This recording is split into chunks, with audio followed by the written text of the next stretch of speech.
अब हम बात करते हैं रॉबर्ट टी कियोसाकी की rich dad and poor dad book के chapter 1। Lesson 1। The rich don't work for money. The poor and the middle class work for money. The rich have money work for them. गरीब और मध्यम वर्ग पैसे के लिए काम करते हैं। अमीर पैसे को अपने लिए काम करवाते हैं। पापा, क्या आप मुझे बता सकते हैं कि अमीर कैसे बनते हैं? मेरे पापा ने शाम का अखबार नीचे रख दिया। तुम अमीर क्यों बनना चाहते हो, बेटे? क्योंकि आज जिमी की मम्मी अपनी नई कैडिलैक में आई और वे वीकेंड के लिए अपने बीच हाउस जा रहे थे। उसने अपने 3 दोस्तों को साथ ले लिया, लेकिन माइक और मुझे नहीं बुलाया। उन्होंने हमें बताया कि हमें इसलिए नहीं बुलाया गया क्योंकि हम गरीब बच्चे हैं। उन्होंने ऐसा कहा? मेरे पापा ने हैरानी से पूछा। हाँ, उन्होंने कहा, मैंने दुखी आवाज में जवाब दिया। मेरे पापा ने चुपचाप सिर हिलाया, अपनी ऐनक को नाक के ऊपर की ओर धकेला और फिर से अखबार पढ़ने लगे। मैं जवाब की प्रतीक्षा में खड़ा रहा। सन 1956 था। मैं 9 साल का था। किसी अजीब संयोग से मैं उसी पब्लिक स्कूल में पढ़ता था जहां अमीर लोग अपने बच्चों को भेजते थे। हमारा शहर मुख्य रूप से एक शुगर प्लांटेशन शहर था। प्लांटेशन के प्रबंधक और अन्य संपन्न लोग जैसे डॉक्टर, व्यवसायी और बैंकर अपने बच्चों को इस प्राथमिक स्कूल में भेजते थे। 6ठी कक्षा के बाद उनके बच्चे आमतौर पर निजी स्कूलों में चले जाते थे। क्योंकि मेरा परिवार सड़क के एक तरफ रहता था, इसलिए मैं इस स्कूल में गया। अगर मैं सड़क के दूसरी तरफ रहता तो मुझे एक अलग स्कूल में जाना पड़ता जहां मेरे जैसे परिवारों के बच्चे होते। 6ठी कक्षा के बाद ये बच्चे और मैं पब्लिक इंटरमीडिएट और हाई स्कूल में जाते।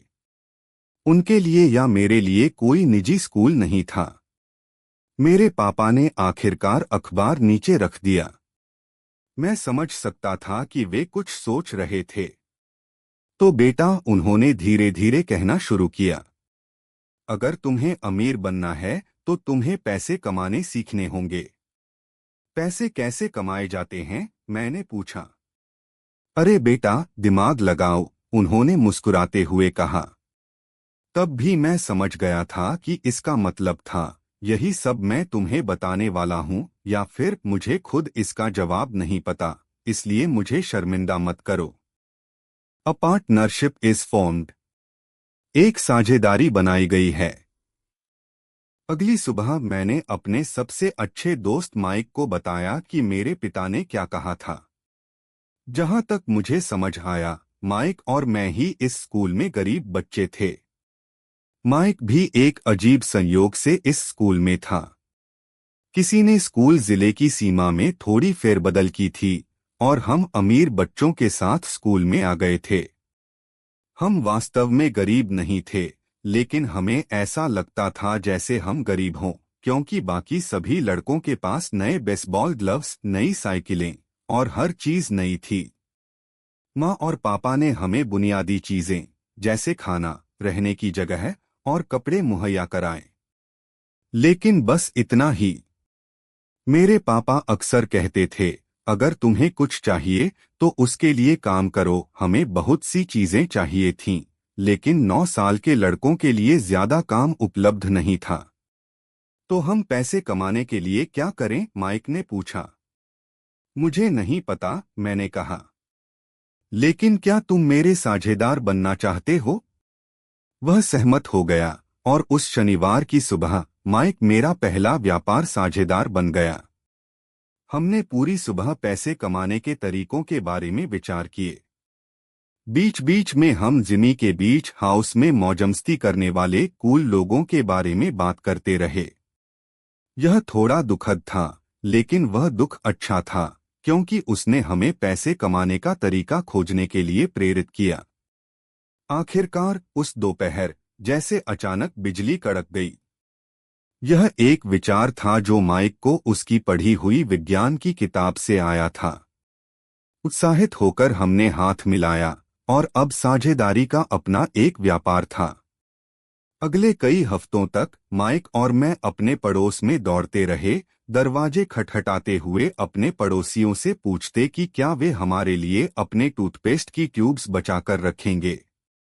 हैरान चेहरे के साथ ज्यादातर वयस्कों ने मुस्कुराते हुए सहमति दे दी। कुछ ने हमसे पूछा कि हम क्या कर रहे हैं, जिस पर हमने जवाब दिया, हम आपको नहीं बता सकते। यह एक व्यापारिक रहस्य है। जैसे जैसे हफ्ते बीतते गए, मेरी माँ परेशान होने लगी। हमने अपनी कच्ची सामग्री जमा करने के लिए उनकी वॉशिंग मशीन के बगल में एक जगह चुनी थी। एक भूरे रंग के गत्ते के डिब्बे में, जिसमें कभी केचप की बोतलें रखी जाती थीं, हमारे इस्तेमाल किए हुए टूथपेस्ट की ट्यूबों का छोटा सा ढेर बढ़ने लगा। आखिरकार मेरी माँ ने सख्ती से मना कर दिया। अपने पड़ोसियों की गंदी, मुड़ी तुड़ी और इस्तेमाल की हुई टूथपेस्ट की ट्यूबों का दृश्य अब उन्हें बर्दाश्त नहीं हुआ। उन्होंने पूछा, तुम लड़के कर क्या रहे हो? और मैं ये नहीं सुनना चाहती कि ये कोई व्यापारिक रहस्य है। इस गंदगी का कुछ करो, वरना मैं इसे बाहर फेंक दूंगी। माइक और मैंने मिन्नतें की और विनती की, यह समझाते हुए कि जल्द ही हमारे पास पर्याप्त ट्यूब्स होंगी और फिर हम उत्पादन शुरू करेंगे। हमने उन्हें बताया कि हम कुछ पड़ोसियों का इंतजार कर रहे हैं ताकि वे अपना टूथपेस्ट खत्म कर लें और हमें उनकी ट्यूब्स मिल जाएं। माँ ने हमें 1 सप्ताह की और मोहलत दे दी। उत्पादन शुरू करने की तारीख आगे बढ़ा दी गई और अब दबाव बढ़ गया था। मेरी पहली साझेदारी पहले ही अपनी ही माँ के द्वारा बेदखली के नोटिस से धमकी दी जा रही थी। यह माइक का काम बन गया कि वह पड़ोसियों से जल्दी से अपना टूथपेस्ट खत्म करने के लिए कहे, यह कहते हुए कि उनके दंत चिकित्सक चाहते हैं कि वे वैसे भी अधिक बार ब्रश करें। मैंने उत्पादन लाइन को तैयार करना शुरू कर दिया। एक दिन मेरे पिता एक दोस्त के साथ आए और देखा कि ड्राइववे में 2 9 साल के लड़के एक उत्पादन लाइन को पूरी गति से चला रहे हैं। चारों ओर बारीक सफेद पाउडर फैला हुआ था। एक लंबे टेबल पर स्कूल के छोटे दूध के पैकेट थे और हमारे परिवार का हिबाची ग्रिल लाल गर्म कोयले से पूरी गर्मी पर जल रहा था। पिता धीरे धीरे आगे बढ़े क्योंकि उन्हें कार को ड्राइववे के नीचे पार्क करना पड़ा क्योंकि उत्पादन लाइन ने कारपोर्ट को अवरुद्ध कर दिया था। जब वह और उनका दोस्त करीब पहुंचे तो उन्होंने देखा कि कोयलों के ऊपर एक स्टील का बर्तन रखा हुआ है जिसमें टूथपेस्ट की ट्यूबें पिघल रही थीं। उन दिनों टूथपेस्ट प्लास्टिक की ट्यूब में नहीं आता था। ट्यूबें शीशे की बनी थीं। इसलिए जब पेंट जल गया तो ट्यूबों को छोटे स्टील के बर्तन में डाल दिया गया। वे पिघलकर तरल हो गए और मेरी माँ के बर्तन के होल्डर के साथ हमने दूध के पैकेट के ऊपर छोटे छेद के माध्यम से सीसा डाला। दूध के पैकेट प्लास्टर ऑफ पेरिस से भरे हुए थे। चारों ओर सफेद पाउडर बिखरा हुआ था। अपनी जल्दी में मैंने बैग को गिरा दिया था और पूरा क्षेत्र ऐसा लग रहा था जैसे इसे बर्फ के तूफान ने मारा हो। दूध के पैकेट प्लास्टर ऑफ पेरिस के मोल्ड्स के लिए बाहरी कंटेनर थे। मेरे पिता और उनके दोस्त ने देखा जब हम ध्यान से पिघला हुआ सीसा प्लास्टर ऑफ पेरिस के घन के ऊपर छोटे छेद के माध्यम से डाल रहे थे। सावधान, मेरे पिता ने कहा।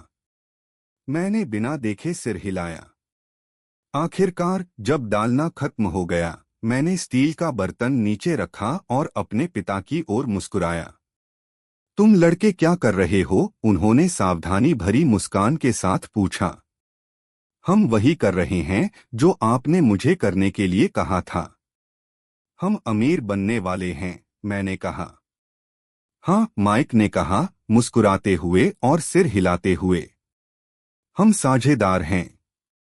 और उन प्लास्टर के मोल्ड्स में क्या है? मेरे पिता ने पूछा। देखिए, मैंने कहा, यह एक अच्छा बैच होना चाहिए। एक छोटे हथौड़े से मैंने घन को आधे में विभाजित करने वाले सील पर थपकी दी। सावधानीपूर्वक मैंने प्लास्टर के मोल्ड के ऊपरी हिस्से को ऊपर खींचा और एक सीसा निकेल बाहर गिर गया। ओह नहीं, मेरे पिता ने एक्सक्लेम्ड किया। तुम लोग शीशे से निकेल बना रहे हो? बिल्कुल, माइक ने कहा। हम वही कर रहे हैं जो आपने हमें करने के लिए कहा था। हम पैसे कमा रहे हैं। मेरे पिता का दोस्त मुड़ा और हंसते हंसते लोटपोट हो गया। मेरे पिता मुस्कुराए और सिर हिलाया। आग और इस्तेमाल की गई टूथपेस्ट की ट्यूबों के एक डिब्बे के साथ उनके सामने दो छोटे लड़के थे जो सफेद धूल में लिपटे हुए थे और कान से कान तक मुस्कुरा रहे थे। उन्होंने हमसे सब कुछ रखकर हमारे घर के सामने की सीढ़ी पर उनके साथ बैठने के लिए कहा। मुस्कुराते हुए उन्होंने धीरे धीरे समझाया कि नकली बनाना का अर्थ क्या होता है। हमारे सपने चुराए गए। आपका मतलब है कि यह अवैध है? माइक ने कांपती आवाज में पूछा। उन्हें जाने दो, मेरे पिता के दोस्त ने कहा। शायद वे एक स्वाभाविक प्रतिभा विकसित कर रहे हैं। मेरे पिता ने उन पर घूरा। हाँ, यह अवैध है, मेरे पिता ने धीरे से कहा। लेकिन तुम लड़कों ने बड़ी रचनात्मकता और मौलिक विचार दिखाए हैं। चलते रहो। मुझे तुम पर सच में गर्व है। निराश होकर माइक और मैंने लगभग 20 मिनट तक चुपचाप बैठे रहने के बाद अपनी गंदगी साफ करना शुरू किया। उद्घाटन दिन पर ही व्यवसाय समाप्त हो गया।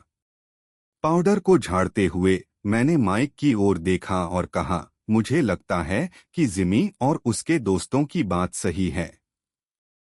हम गरीब हैं। मेरे यह कहते ही मेरे पिता बाहर जाने वाले थे।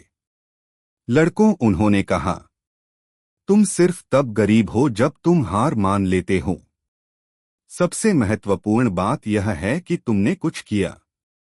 ज्यादातर लोग सिर्फ बात करते हैं और अमीर बनने का सपना देखते हैं। तुमने कुछ किया है। मुझे तुम दोनों पर बहुत गर्व है। मैं इसे फिर से कहूंगा, चलते रहो। हार मत मानो। माइक और मैं वहां चुपचाप खड़े थे। ये अच्छे शब्द थे, लेकिन हमें अभी भी नहीं पता था कि क्या करना है।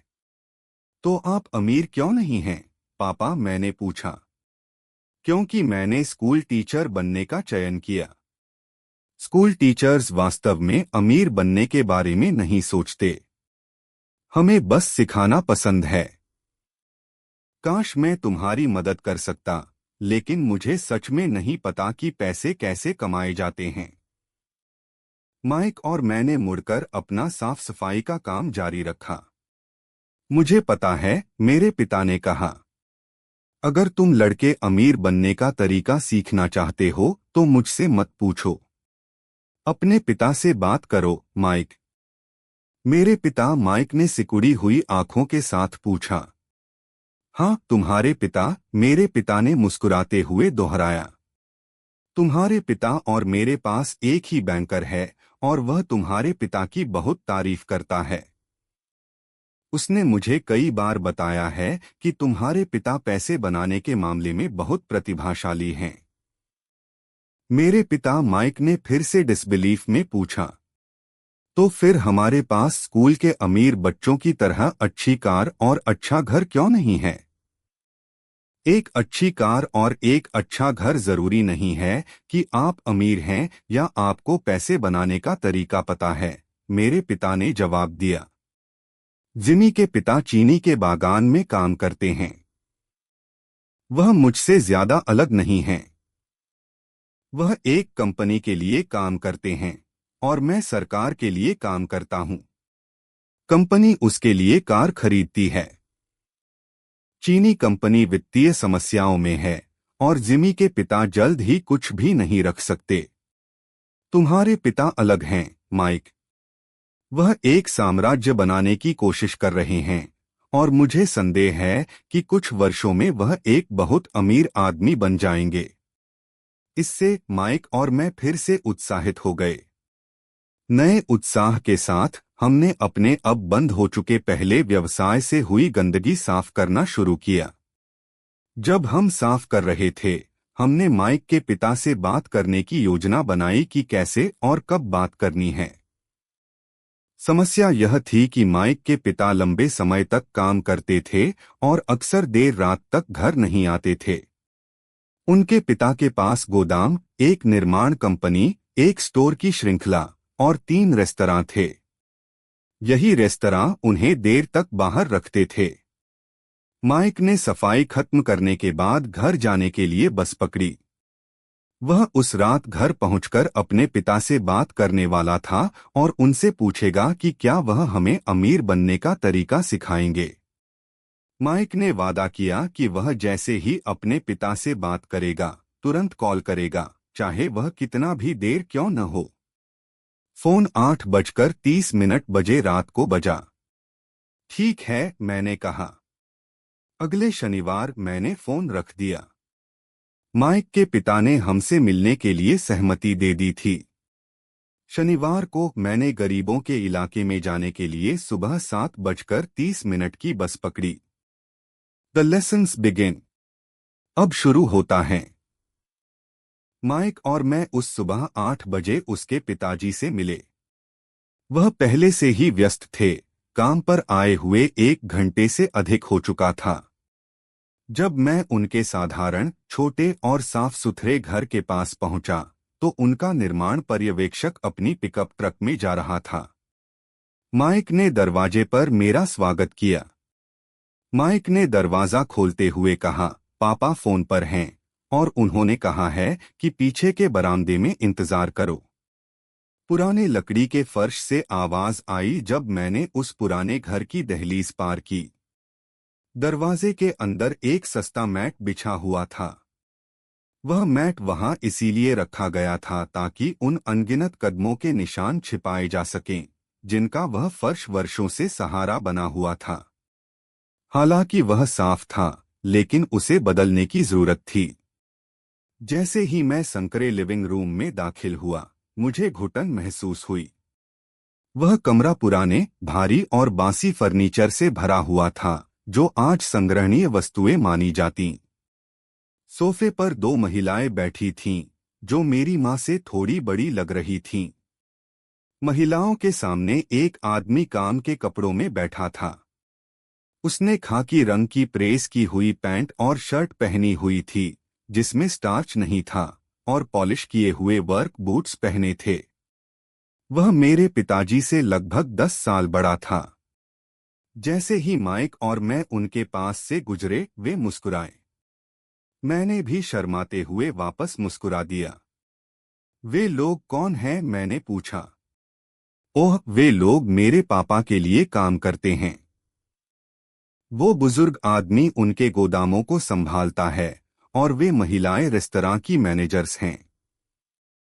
और जब तुम आए तो तुमने निर्माण पर्यवेक्षक को देखा, जो यहां से लगभग 50 मील दूर एक सड़क परियोजना पर काम कर रहा है। उनका दूसरा पर्यवेक्षक, जो मकानों की एक कॉलोनी बना रहा है, तुम्हारे आने से पहले ही चला गया। क्या ये हमेशा ऐसे ही चलता रहता है? मैंने पूछा। हमेशा नहीं, लेकिन अक्सर, माइक ने मुस्कुराते हुए कहा, जब उसने मेरे बगल में बैठने के लिए एक कुर्सी खींची। मैंने अपने पापा से पूछा कि क्या वे हमें पैसे बनाना सिखाएंगे? माइक ने कहा। ओह, और उन्होंने उस पर क्या कहा? मैंने सावधानीपूर्वक जिज्ञासा से पूछा। ठीक है, पहले उनके चेहरे पर एक अजीब सी मुस्कान थी और फिर उन्होंने कहा कि वे हमें एक प्रस्ताव देंगे। ओह, मैंने कहा, अपनी कुर्सी को दीवार के खिलाफ झुलाते हुए। मैं वहां कुर्सी के 2 पीछे के पैरों पर बैठा था। माइक ने भी यही किया। क्या तुम्हें पता है कि प्रस्ताव क्या है? मैंने पूछा। नहीं, लेकिन हमें जल्द ही पता चल जाएगा। अचानक माइक के पिता झुकी हुई स्क्रीन दरवाजे से बाहर आए और बरामदे पर आ गए। माइक और मैं अपने पैरों पर कूद पड़े, न कि सम्मान से, बल्कि क्योंकि हम चौंक गए थे। तैयार हो, लड़कों? उन्होंने पूछा जब उन्होंने हमारे साथ बैठने के लिए एक कुर्सी खींची। हमने सिर हिलाया जैसे हमने दीवार से अपनी कुर्सियां खींचकर उनके सामने बैठने के लिए। वह एक बड़े आदमी थे, लगभग 6 फीट लंबे और 200 पाउंड वजन के। मेरे पिताजी उनसे लंबे थे, लगभग उसी वजन के, और माइक के पिताजी से 5 साल बड़े थे। वे थोड़े बहुत एक जैसे दिखते थे, हालांकि उनकी जातीय बनावट एक जैसी नहीं थी। शायद उनकी ऊर्जा समान थी। माइक कहता है कि तुम पैसे बनाना सीखना चाहते हो। क्या यह सही है, रॉबर्ट? मैंने जल्दी से सिर हिलाया, लेकिन थोड़ी चिंता के साथ। उनके शब्दों और मुस्कान के पीछे बहुत शक्ति थी। ठीक है, यह मेरा प्रस्ताव है। मैं तुम्हें सिखाऊंगा, लेकिन मैं यह कक्षा के तरीके से नहीं करूंगा। तुम मेरे लिए काम करोगे तो मैं तुम्हें सिखाऊंगा। तुम मेरे लिए काम नहीं करोगे तो मैं तुम्हें नहीं सिखाऊंगा। अगर तुम काम करोगे तो मैं तुम्हें जल्दी सिखा सकता हूं, और अगर तुम सिर्फ बैठकर सुनना चाहते हो जैसे तुम स्कूल में करते हो तो मैं अपना समय बर्बाद कर रहा हूं। यह मेरा प्रस्ताव है। लो या छोड़ दो। क्या मैं पहले एक सवाल पूछ सकता हूं? मैंने पूछा। नहीं। लो या छोड़ दो। मेरे पास काम करने के लिए बहुत काम है, इसलिए अपना समय बर्बाद नहीं कर सकता। अगर तुम निर्णय लेने में सक्षम नहीं हो तो तुम कभी पैसे बनाना नहीं सीखोगे। अवसर आते हैं और जाते हैं। जल्दी निर्णय लेने की क्षमता एक महत्वपूर्ण कौशल है। तुम्हारे पास वही अवसर है जो तुमने मांगा था। स्कूल शुरू हो रहा है या 10 सेकंड में खत्म हो जाएगा, माइक के पिता ने चिढ़ाते हुए मुस्कान के साथ कहा। लो, मैंने कहा। लो, माइक ने कहा। अच्छा, माइक के पिता ने कहा। श्रीमती मार्टिन 10 मिनट में आएंगी। जब मैं उनके साथ खत्म हो जाऊंगा तो तुम उनके साथ मेरे सुपरैट में जाओगे और तुम काम करना शुरू कर सकोगे।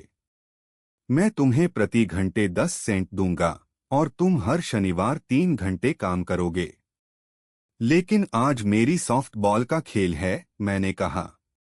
माइक के पिता ने अपनी आवाज को गंभीर स्वर में कहा। लो या छोड़ दो। मैं इसे ले लूंगा, मैंने उत्तर दिया, खेल खेलने के बजाय काम करने और सीखने का चुनाव करते हुए। 30 सेंट्स लेटर। 30 सेंट बाद। उस दिन सुबह 9 बजे माइक और मैं श्रीमती मार्टिन के लिए काम कर रहे थे। वह एक दयालु और धैर्यवान महिला थीं। वह हमेशा कहती थीं कि माइक और मैं उन्हें उनके 2 बड़े बेटों की याद दिलाते हैं। हालांकि वह दयालु थीं, लेकिन उन्होंने मेहनत के महत्व में विश्वास किया और हमें काम में लगाए रखा। हमने 3 घंटे तक कैन की वस्तुएं अलमारियों से उतारी, प्रत्येक कैन को एक पंखे की झाड़ू से झाड़कर धूल साफ की और फिर उन्हें व्यवस्थित तरीके से फिर से रखा। यह बेहद बोरिंग काम था। माइक के पिता, जिन्हें मैं अपने अमीर पिता कहता हूं, ने इन छोटे सुपरैट में से 9 का मालिकाना हक रखा। प्रत्येक में एक बड़ा पार्किंग लॉट था। ये 7-11 की सुविधा स्टोर्स का प्रारंभिक संस्करण थे, छोटे पड़ोस के ग्रॉसरी स्टोर जहां लोग दूध, ब्रेड, मक्खन और सिगरेट जैसी वस्तुएं खरीदते थे। समस्या यह थी कि यह हवाई में था, जहां एयर कंडीशनिंग का व्यापक उपयोग नहीं था और गर्मी के कारण स्टोर के दरवाजे बंद नहीं किए जा सकते थे। स्टोर के 2 ओर दरवाजे सड़क और पार्किंग लॉट की ओर चौड़े खुले रहने थे। हर बार जब कोई कार गुजरी या पार्किंग लॉट में आई तो धूल उड़कर स्टोर में जमा हो जाती। हम जानते थे कि जब तक एयर कंडीशनिंग नहीं है तब तक हमें काम मिलता रहेगा। 3 हफ्तों तक माइक और मैं श्रीमती मार्टिन को रिपोर्ट करते रहे और 3 घंटे काम करते रहे। दोपहर तक हमारा काम खत्म हो जाता और वह हमारी प्रत्येक हथेली में 3 छोटे 10 सेंट के सिक्के डाल देती। अब 1950 के दशक के मध्य में 9 साल की उम्र में 30 सेंट उतना रोमांचक नहीं था। उस समय कॉमिक किताबें 10 सेंट की होती थीं, इसलिए मैं आमतौर पर अपना पैसा कॉमिक किताबों पर खर्च करता और घर चला जाता। चौथे हफ्ते के बुधवार तक मैं नौकरी छोड़ना करने के लिए तैयार था। मैंने केवल इस वजह से काम करने के लिए सहमति दी थी क्योंकि मैं माइक के पिता से पैसे बनाना सीखना चाहता था और अब मैं प्रति घंटे 10 सेंट के लिए एक दास बन गया था। इसके अलावा मैंने उस पहले शनिवार के बाद से माइक के पिता को नहीं देखा था। मैं नौकरी छोड़ना रहा हूं, मैंने लंच के समय माइक से कहा। स्कूल बोरिंग था और अब मुझे अपनी सैटरडेज का भी इंतजार नहीं था। लेकिन वास्तव में मुझे 30 सेंट ने ही परेशान किया। इस बार माइक मुस्कुराया। तुम किस पर हंस रहे हो? मैंने गुस्से और निराशा के साथ पूछा। पापा ने कहा था कि ऐसा होगा। उन्होंने कहा था कि जब तुम नौकरी छोड़ने के लिए तैयार हो तो उनसे मिलो। क्या? मैंने आक्रोशित होकर कहा। क्या वह मेरे थक जाने का इंतजार कर रहे थे? कुछ ऐसा ही, माइक ने कहा। पापा थोड़े अलग हैं। वह तुम्हारे पिताजी की तरह नहीं सिखाते। तुम्हारी माँ और पिताजी बहुत लेक्चर देते हैं। मेरे पापा शांत हैं और कम बोलते हैं। तुम बस इस शनिवार का इंतजार करो। मैं उन्हें बताऊंगा कि तुम तैयार हो। क्या तुम कहना चाहते हो कि मुझे फंसाया गया है? नहीं, सच में नहीं, लेकिन शायद। पापा शनिवार को समझाएंगे। Waiting in line on Saturday. शनिवार को लाइन में इंतजार करना। मैं माइक के पापा का सामना करने के लिए तैयार था। यहां तक कि मेरे असली पापा भी उनसे नाराज थे। मेरे असली पापा, जिन्हें मैं गरीब पापा कहता हूं, का मानना था कि मेरे अमीर पापा बाल श्रम कानूनों का उल्लंघन कर रहे थे और उनकी जांच होनी चाहिए।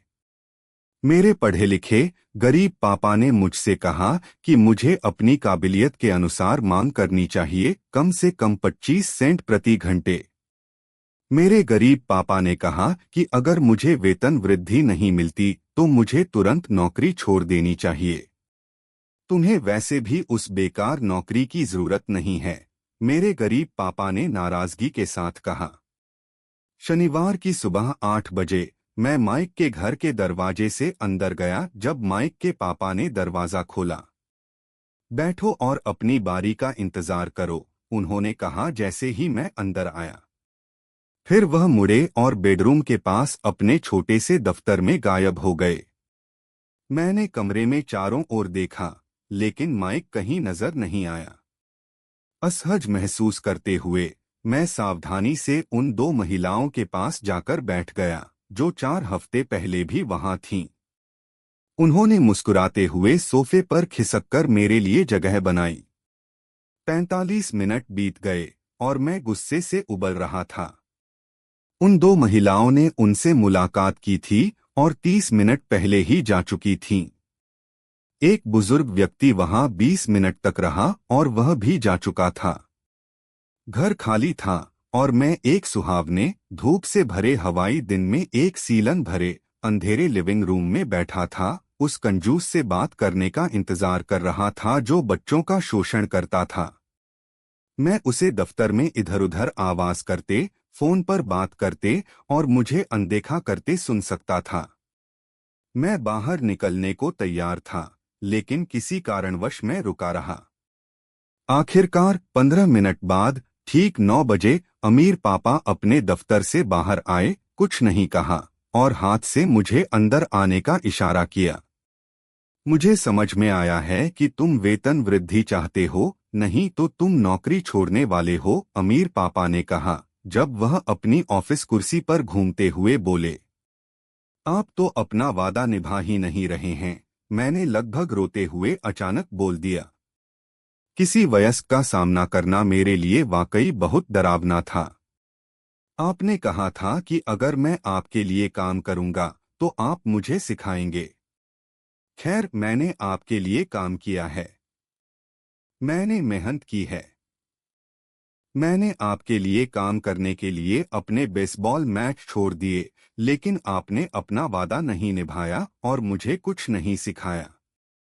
आप एक धोखेबाज हैं, जैसे कि शहर में हर कोई सोचता है।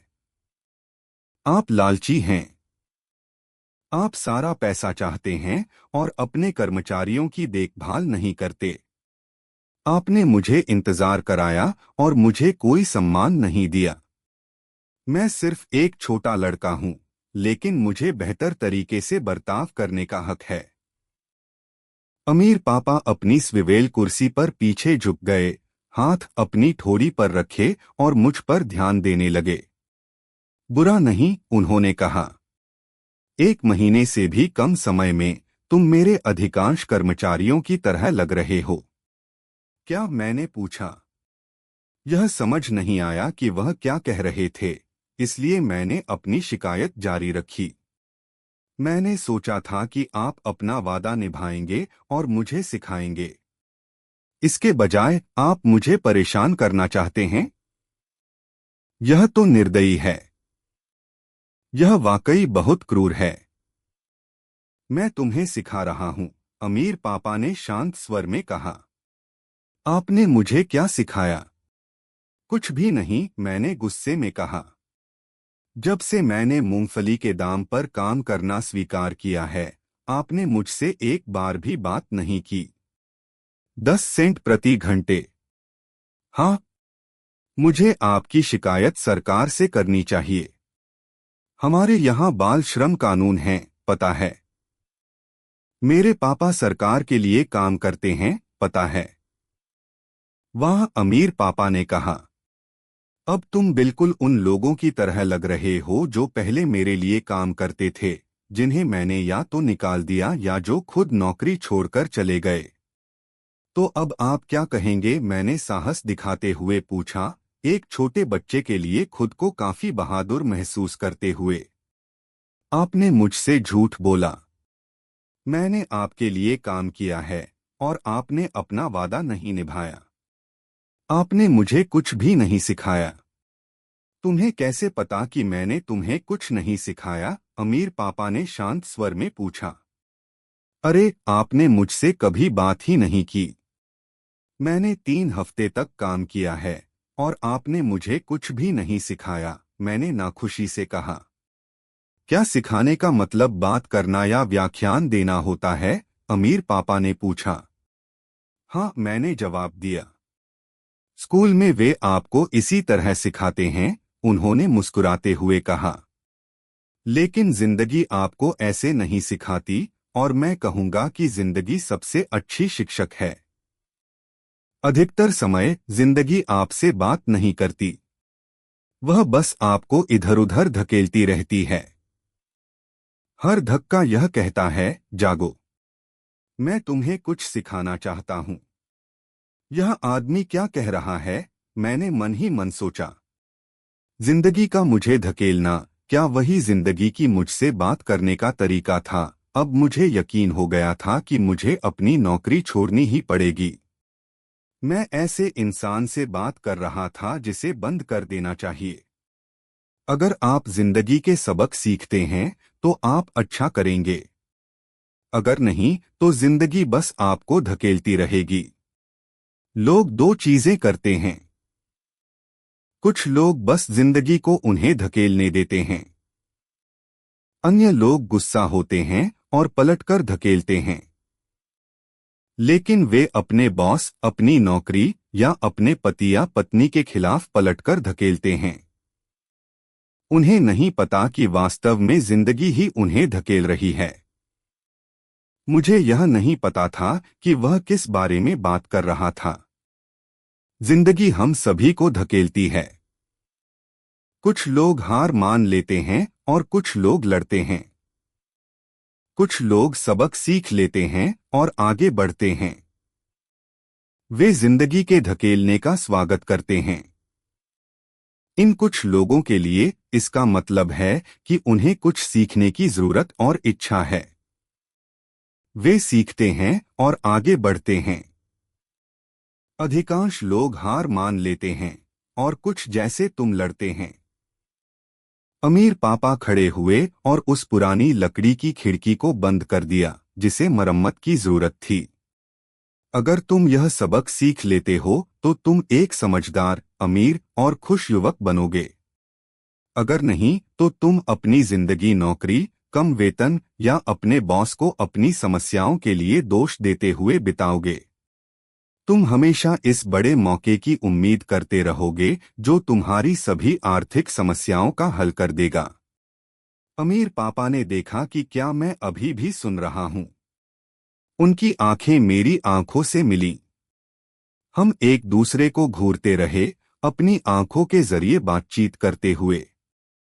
अंततः मैंने उनकी बात को समझ लिया और अपनी नजरें हटा लीं। मुझे पता था कि वह सही थे। मैं उन्हें दोष दे रहा था और मैंने सीखने के लिए कहा था। मैं लड़ रहा था। अमीर पापा ने आगे कहा, या फिर अगर आप उस तरह के व्यक्ति हैं जो साहसहीन हैं, तो आप हर बार जिंदगी के धकेलने पर हार मान लेते हैं। अगर आप ऐसे व्यक्ति हैं तो आप अपनी जिंदगी सुरक्षित खेलते हुए बिताएंगे, सही चीजें करते हुए, किसी ऐसे मौके के लिए खुद को बचाते हुए जो कभी नहीं आता। फिर आप एक बोरिंग बूढ़े आदमी के रूप में मर जाएंगे। आपके पास बहुत सारे दोस्त होंगे जो वास्तव में आपको पसंद करते हैं क्योंकि आप एक अच्छे मेहनती इंसान थे। लेकिन सच्चाई यह है कि आपने जिंदगी को आपको झुका लेने दिया। अंदर से आप जोखिम उठाने से डरते थे। आप वास्तव में जीतना चाहते थे, लेकिन हारने का डर जीतने के उत्साह से बड़ा था। भीतर ही भीतर केवल आप जानेंगे कि आपने उसे पाने की कोशिश नहीं की। आपने सुरक्षित खेलना चुना। हमारी आंखें फिर से मिलीं। क्या आप मुझे धकेल रहे थे? मैंने पूछा। कुछ लोग ऐसा कह सकते हैं, अमीर पापा मुस्कुराए। मैं कहूंगा कि मैंने तुम्हें जिंदगी का एक स्वाद चखाया। जिंदगी का कौन सा स्वाद? मैंने पूछा, अभी भी गुस्से में, लेकिन अब जिज्ञासु और सीखने के लिए तैयार। तुम लड़के पहले लोग हो जिन्होंने मुझसे पैसे कमाने का तरीका सीखने के लिए कहा है। मेरे पास 150 से अधिक कर्मचारी हैं और उनमें से किसी ने भी मुझसे पैसे के बारे में नहीं पूछा। वे मुझसे नौकरी और वेतन मांगते हैं, लेकिन कभी भी पैसे के बारे में सिखाने के लिए नहीं कहते। इसलिए अधिकांश लोग अपनी जिंदगी के सबसे अच्छे साल पैसे के लिए काम करने में बिताते हैं, यह समझे बिना कि वे किस चीज के लिए काम कर रहे हैं। मैं वहां ध्यान से सुनते हुए बैठा रहा। तो जब माइक ने मुझे बताया कि तुम पैसे कमाना सीखना चाहते हो, मैंने एक ऐसा पाठ्यक्रम डिजाइन करने का निर्णय लिया जो असली जिंदगी को दर्शाता हो। मैं तब तक बात कर सकता था जब तक मेरा मुंह नीला नहीं हो जाता, लेकिन तुम कुछ नहीं सुनते। इसलिए मैंने फैसला किया कि जिंदगी को तुम्हें थोड़ा धकेलने दूं ताकि तुम मेरी बात सुन सको। इसी वजह से मैंने तुम्हें केवल 10 सेंट दिए। तो मैंने केवल 10 सेंट प्रति घंटे काम करके कौन सा सबक सीखा? मैंने पूछा। क्या आपने सस्ते और अपने कर्मचारियों का शोषण करने वाला सबक दिया? अमीर पापा पीछे झुके और दिल खोलकर हंस पड़े। अंत में उन्होंने कहा, तुम्हें अपने नजरिए को बदलना चाहिए। मुझे दोष देना और यह सोचना बंद करो कि मैं समस्या हूं। अगर तुम सोचते हो कि मैं समस्या हूं, तो तुम्हें मुझे बदलना होगा। अगर तुम समझते हो कि तुम समस्या हो, तो तुम अपने आप को बदल सकते हो, कुछ सीख सकते हो और अधिक समझदार बन सकते हो। अधिकांश लोग दुनिया में हर किसी को बदलना चाहते हैं सिवाय अपने। तुम्हें बताऊं, अपने आप को बदलना सभी को बदलने से आसान है। मैं समझ नहीं रहा, मैंने कहा। अपनी समस्याओं के लिए मुझे दोष मत दो, अमीर पापा ने कहा, धीरे धीरे अधीर होते हुए। लेकिन आप मुझे सिर्फ 10 सेंट देते हैं। तो तुम क्या सीख रहे हो? अमीर पापा ने मुस्कुराते हुए पूछा। कि आप सस्ते हैं, मैंने एक चतुर मुस्कान के साथ कहा। देखो, तुम सोचते हो कि मैं समस्या हूं, अमीर पापा ने कहा। लेकिन आप ही हैं। खैर, इस मानसिकता को बनाए रखो और तुम कुछ नहीं सीखोगे। अगर तुम यह सोचते रहोगे कि मैं समस्या हूं, तो तुम्हारे पास क्या विकल्प होंगे? खैर, अगर आप मुझे अधिक भुगतान नहीं करते या मुझे अधिक सम्मान नहीं देते और मुझे नहीं सिखाते, तो मैं नौकरी छोड़ दूंगा। बहुत सही कहा, अमीर पापा ने कहा। और यही अधिकांश लोग करते हैं। वे नौकरी छोड़ देते हैं और एक नई नौकरी, एक बेहतर अवसर और अधिक वेतन की तलाश में जाते हैं, यह सोचते हुए कि इससे समस्या हल हो जाएगी। अधिकतर मामलों में ऐसा नहीं होता। तो मुझे क्या करना चाहिए? मैंने पूछा। बस इस मामूली 10 सेंट प्रति घंटे की नौकरी को स्वीकार कर लूं और मुस्कुराता रहूं। अमीर पापा मुस्कुराए। यही बाकी लोग करते हैं। लेकिन वे बस इतना ही करते हैं, वेतन बढ़ने का इंतजार करते हुए, यह सोचते हैं कि ज्यादा पैसा उनकी समस्याओं को हल कर देगा। अधिकांश लोग इसे स्वीकार कर लेते हैं और कुछ दूसरी नौकरी लेकर और कड़ी मेहनत करते हैं, लेकिन फिर से एक छोटा वेतन स्वीकार कर लेते हैं। मैं जमीन की ओर घूरते हुए बैठा था, धीरे धीरे अमीर पापा द्वारा दिए जा रहे सबक को समझने लगा।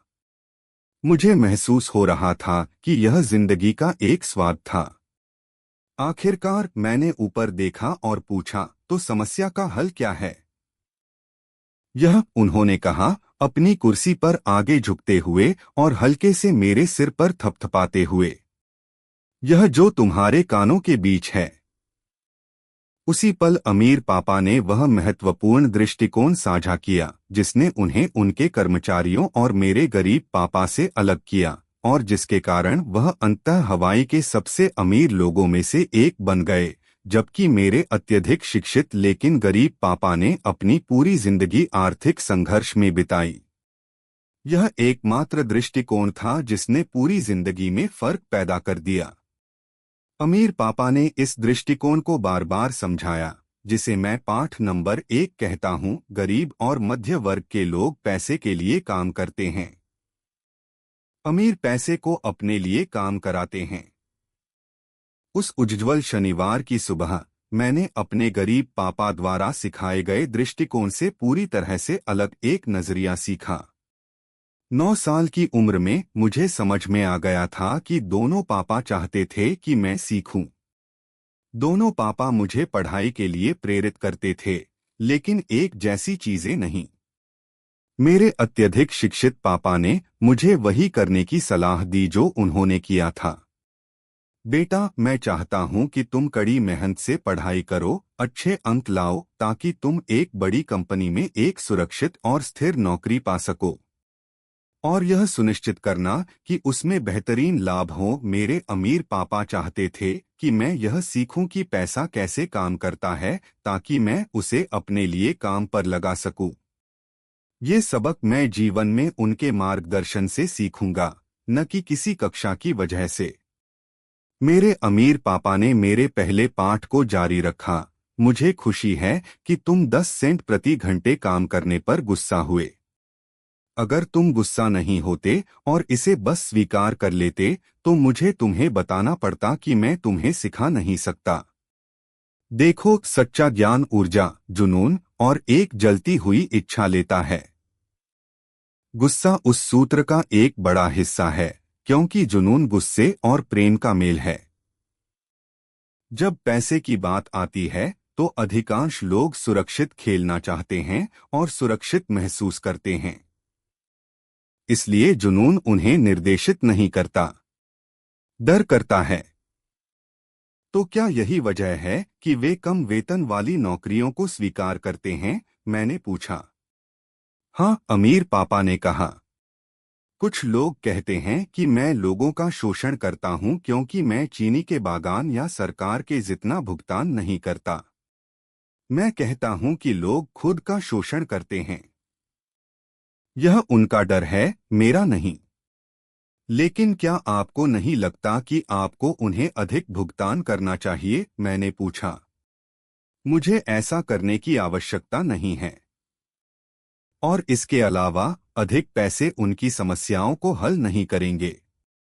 बस अपने पापा को देखो, वह बहुत पैसे कमाते हैं फिर भी अपने बिल नहीं चुका पाते। अधिकांश लोग अगर उन्हें अधिक पैसे मिलते हैं तो वे केवल और अधिक कर्ज में फंस जाते हैं। तो यही वजह है कि 10 सेंट प्रति घंटे, मैंने मुस्कुराते हुए कहा। यह सबक का एक हिस्सा है। बिल्कुल सही, अमीर पापा ने मुस्कुराते हुए कहा। देखो, तुम्हारे पापा ने स्कूल जाकर बेहतरीन शिक्षा प्राप्त की ताकि वह एक उच्च वेतन वाली नौकरी पा सकें। लेकिन फिर भी उनके पास पैसे की समस्याएं हैं क्योंकि उन्होंने स्कूल में पैसे के बारे में कुछ नहीं सीखा। इसके अलावा वह पैसे के लिए काम करने में विश्वास करते हैं। और आप नहीं करते? मैंने पूछा। नहीं, वास्तव में नहीं, अमीर पापा ने कहा। अगर तुम पैसे के लिए काम करना सीखना चाहते हो तो स्कूल में रहो। वह इसको सीखने के लिए एक बेहतरीन जगह है। लेकिन अगर तुम सीखना चाहते हो कि पैसे को तुम्हारे लिए कैसे काम कराया जाए तो मैं तुम्हें यह सिखाऊंगा। लेकिन केवल अगर तुम सीखना चाहते हो। क्या हर कोई यह सीखना नहीं चाहेगा? मैंने पूछा। नहीं, अमीर पापा ने कहा, बस इसलिए क्योंकि पैसे के लिए काम करना सीखना आसान है, खासकर अगर पैसे के विषय पर चर्चा करते समय डर तुम्हारी मुख्य भावना हो। मुझे समझ में नहीं आ रहा, मैंने को चिढ़ाते हुए कहा। फिलहाल इसके बारे में चिंता मत करो। बस यह जान लो कि डर ही है जो अधिकांश लोगों को नौकरी पर काम करने पर मजबूर करता है। बिल नहीं चुकाने का डर, नौकरी से निकाले जाने का डर, पर्याप्त पैसे न होने का डर और फिर से शुरुआत करने का डर। यह एक पेशे या व्यापार को सीखने के लिए पढ़ाई करने की कीमत है और फिर पैसे के लिए काम करने की। अधिकांश लोग पैसे के गुलाम बन जाते हैं और फिर अपने बॉस पर गुस्सा करते हैं। पैसों को तुम्हारे लिए काम करना सीखना एक पूरी तरह से अलग अध्ययन का पाठ्यक्रम है, मैंने पूछा। बिल्कुल, अमीर पापा ने उत्तर दिया। बिल्कुल। हम उस सुंदर हवाई शनिवार की सुबह चुपचाप बैठे रहे। मेरे दोस्तों ने अभी अपनी लिटिल लीग बेसबॉल खेलना शुरू किया था, लेकिन किसी कारणवश मैं अब आभारी था कि मैंने 10 सेंट प्रति घंटे काम करने का फैसला किया। मुझे एहसास हुआ कि मैं कुछ ऐसा सीखने वाला था जो मेरे दोस्त स्कूल में नहीं सीखेंगे। सीखने के लिए तैयार हो? अमीर पापा ने पूछा। बिल्कुल, मैंने मुस्कुराते हुए कहा। मैंने अपना वादा निभाया है। मैं तुम्हें दूर से सिखा रहा हूं, मेरे अमीर पापा ने कहा। 9 साल की उम्र में तुमने पैसे के लिए काम करने का अनुभव प्राप्त किया है। बस पिछले महीने को 50 वर्षों से गुणा करो और तुम्हें समझ में आ जाएगा कि अधिकांश लोग अपने जीवन का अधिकांश समय क्या करते हैं। मुझे समझ में नहीं आ रहा, मैंने कहा। तुम्हें कैसा लगा जब तुम मुझसे मिलने के लिए लाइन में खड़े थे, एक बार काम पर रखने के लिए और एक बार अधिक पैसे मांगने के लिए? भयानक, मैंने कहा। अगर तुम पैसे के लिए काम करने का चुनाव करते हो तो यही तुम्हारी जिंदगी होगी, अमीर पापा ने कहा। और जब श्रीमती मार्टिन ने तुम्हारे हाथ में 3 घंटे के काम के लिए 3 10 सेंट के सिक्के दिए तो तुम्हें कैसा लगा? मुझे ऐसा लगा कि यह पर्याप्त नहीं था। यह कुछ भी नहीं लग रहा था। मैं निराश था, मैंने कहा। और यही अधिकांश कर्मचारियों का अनुभव होता है जब वे अपनी पेरोल चेक देखते हैं, विशेष रूप से जब सभी टैक्स और अन्य कटौतियां निकाल ली जाती हैं। कम से कम तुम्हें 100% मिला, अमीर पापा ने कहा। आपका मतलब है कि अधिकांश श्रमिकों को सब कुछ नहीं मिलता? मैंने हैरानी से पूछा। भगवान न करे, अमीर पापा ने कहा। सरकार हमेशा पहले अपनी हिस्सेदारी ले लेती है।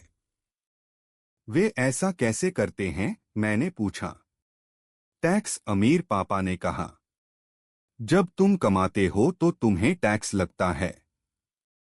जब तुम खर्च करते हो तो तुम्हें टैक्स लगता है।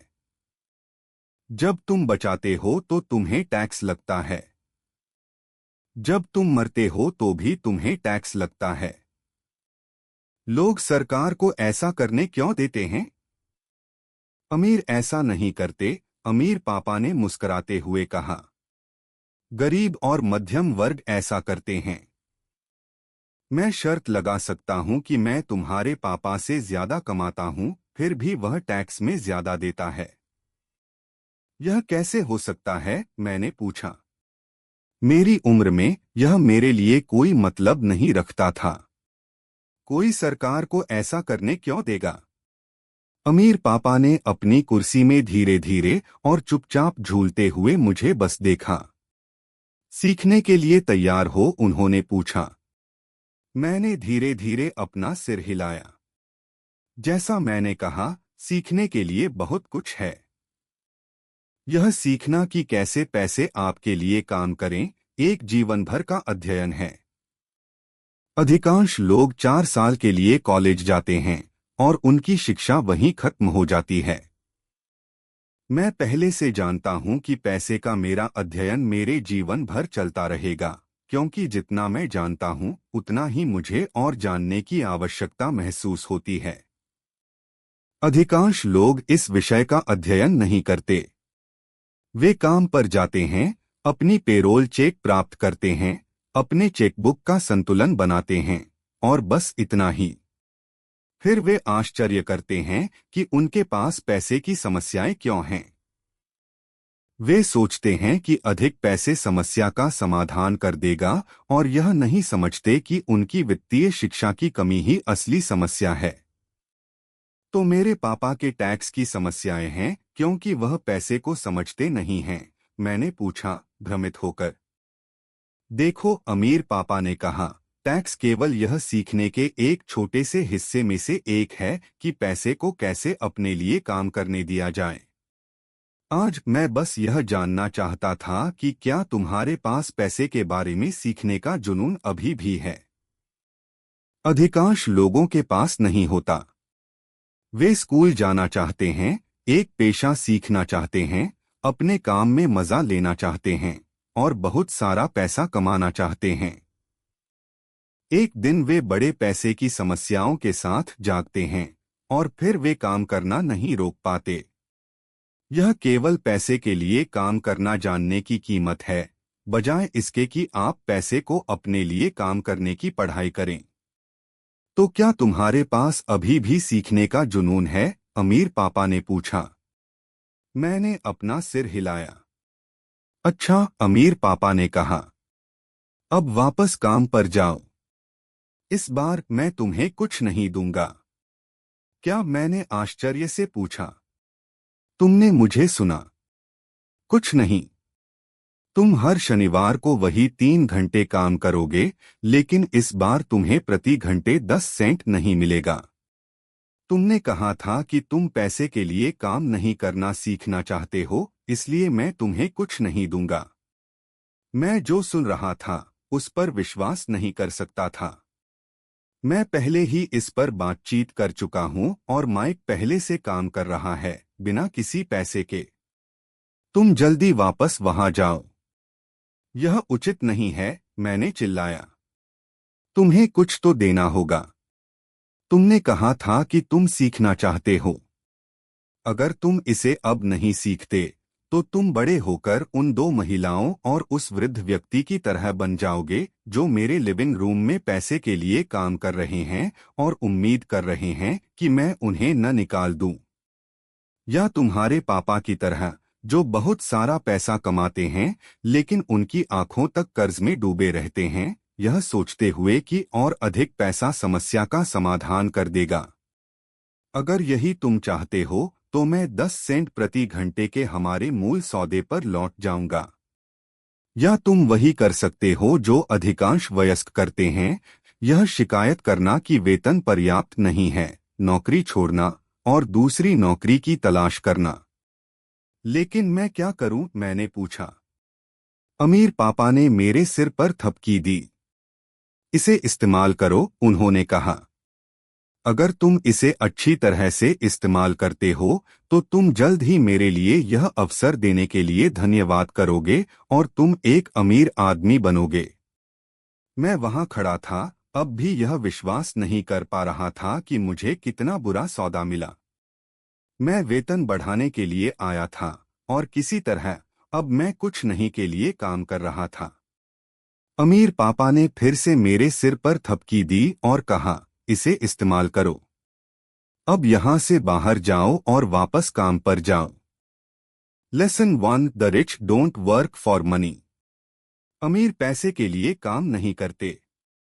मैंने अपने गरीब पिता को नहीं बताया कि मुझे भुगतान नहीं किया जा रहा है। वह नहीं समझते और मैं खुद कुछ समझाना नहीं चाहता था। 3 और सप्ताहों तक माइक और मैंने हर शनिवार 3 घंटे बिना किसी भुगतान के काम किया। काम से मुझे कोई परेशानी नहीं थी और यह रूटीन आसान होता गया, लेकिन वह बेसबॉल खेलों को चूकना और कुछ कॉमिक किताबें खरीदने के लिए सक्षम नहीं होना मुझे खटकता था। अमीर पापा तीसरे हफ्ते दोपहर में आए। हमने सुना कि उनकी ट्रक पार्किंग में आकर रुकी और इंजन बंद होने पर खरखराई। वे दुकान में आए और श्रीमती मार्टिन को गले लगाया। दुकान में सब कुछ कैसा चल रहा है, यह जानने के बाद उन्होंने आइसक्रीम फ्रीजर में हाथ डाला, 2 बार निकाले, उनके लिए भुगतान किया और माइक और मुझे इशारा किया, चलो लड़कों, टहलने चलते हैं। हम सड़क पार करके कुछ कारों से बचते हुए एक बड़े घास के मैदान पर चले गए, जहां कुछ वयस्क सॉफ्टबॉल खेल रहे थे। एक एकल पिकनिक टेबल पर बैठकर उसने माइक और मुझे मिठाइयाँ दी। कैसा चल रहा है लड़कों? ठीक है, माइक ने कहा। मैंने सहमति में सिर हिलाया। कुछ सीखा? अमीर पापा ने पूछा। माइक और मैंने एक दूसरे को देखा, अपने कंधे उचकाए और एक साथ सिर हिलाकर नकार दिया। Avoiding one of life's biggest traps. जीवन के सबसे बड़े जालों में से एक से बचना। खैर, तुम लड़कों को बेहतर सोचना शुरू करना चाहिए। तुम जीवन के सबसे बड़े सबक में से एक को देख रहे हो। अगर तुम इसे सीखते हो तो तुम बड़ी स्वतंत्रता और सुरक्षा का जीवन बिताओगे। अगर तुम नहीं सीखते तो तुम श्रीमती मार्टिन और इस पार्क में सॉफ्टबॉल खेल रहे ज्यादातर लोगों की तरह हो जाओगे। वे बहुत मेहनत करते हैं और थोड़े पैसे के लिए नौकरी की सुरक्षा के भ्रम में फंसे रहते हैं और हर साल 3 सप्ताह की छुट्टी का इंतजार करते हैं और शायद 45 साल की सेवा के बाद थोड़ी सी पेंशन। अगर यह तुम्हें उत्साहित करता है तो मैं तुम्हें 25 सेंट प्रति घंटे का वेतन दूंगा। लेकिन ये अच्छे मेहनती लोग हैं। क्या आप उनका मजाक उड़ा रहे हैं? मैंने पूछा। एक मुस्कान अमीर पापा के चेहरे पर आई। श्रीमती मार्टिन मेरे लिए एक मां की तरह हैं। मैं कभी भी इतना निर्दयी नहीं हो सकता। मैं शायद कठोर लग रहा हूं क्योंकि मैं आपको दोनों को कुछ बताने की पूरी कोशिश कर रहा हूं। मैं चाहता हूं कि आपका दृष्टिकोण व्यापक हो ताकि आप कुछ ऐसा देख सकें जिसे अधिकांश लोग कभी नहीं देख पाते क्योंकि उनकी दृष्टि बहुत संकीर्ण होती है। अधिकांश लोग कभी भी उस जाल को नहीं देखते जिसमें वे फंसे होते हैं। माइक और मैं वहां बैठे थे, उसके संदेश के बारे में अनिश्चित। वह कठोर लग रहा था, फिर भी हम महसूस कर सकते थे कि वह एक बिंदु स्पष्ट करने की कोशिश कर रहा था। मुस्कुराते हुए अमीर पापा ने कहा, क्या आपको यह 25 सेंट प्रति घंटे अच्छा नहीं लगता? क्या इससे आपका दिल थोड़ी तेजी से नहीं धड़कता? मैंने सिर हिलाकर न कहा, लेकिन सच में ऐसा ही था। 25 सेंट प्रति घंटे मेरे लिए बहुत बड़ा धन होगा। ठीक है, मैं आपको $1 प्रति घंटे दूंगा, रिच डैड ने कहा, एक चालाक मुस्कान के साथ। अब मेरा दिल तेजी से धड़कने लगा। मेरा दिमाग चिल्ला रहा था, इसे लो, इसे लो। मैं उस पर जो सुन रहा था उस पर विश्वास नहीं कर पा रहा था। फिर भी मैंने कुछ नहीं कहा। ठीक है, $2 प्रति घंटे, मेरे छोटे दिमाग और दिल ने लगभग विस्फोट कर दिया। आखिरकार यह 1956 था और $2 प्रति घंटे की मजदूरी मुझे दुनिया का सबसे अमीर बच्चा बना देती। मैं उस तरह का पैसा कमाने की कल्पना नहीं कर सकता था। मैं हाँ कहना चाहता था। मैं उस डील को चाहता था। मैं एक नए साइकिल, नए बेसबॉल ग्लव और जब मैं कुछ नकद दिखाता तो अपने दोस्तों के समक्ष प्रशंसा का चित्रण कर सकता था। इसके अलावा जिमी और उसके अमीर दोस्तों कभी भी मुझे गरीब नहीं कह सकते थे। लेकिन समहाव मेरा मुंह बंद रहा। आइसक्रीम पिघल गई थी और मेरे हाथ से बह रही थी। रिच डैड दो लड़कों को देख रहे थे जो उनकी ओर देख रहे थे। उनकी आंखें खुली हुई थीं और दिमाग खाली थे। वह हमें टेस्ट कर रहे थे और वह जानते थे कि हमारे भावनाओं का एक हिस्सा उस डील को लेने के लिए चाहता था।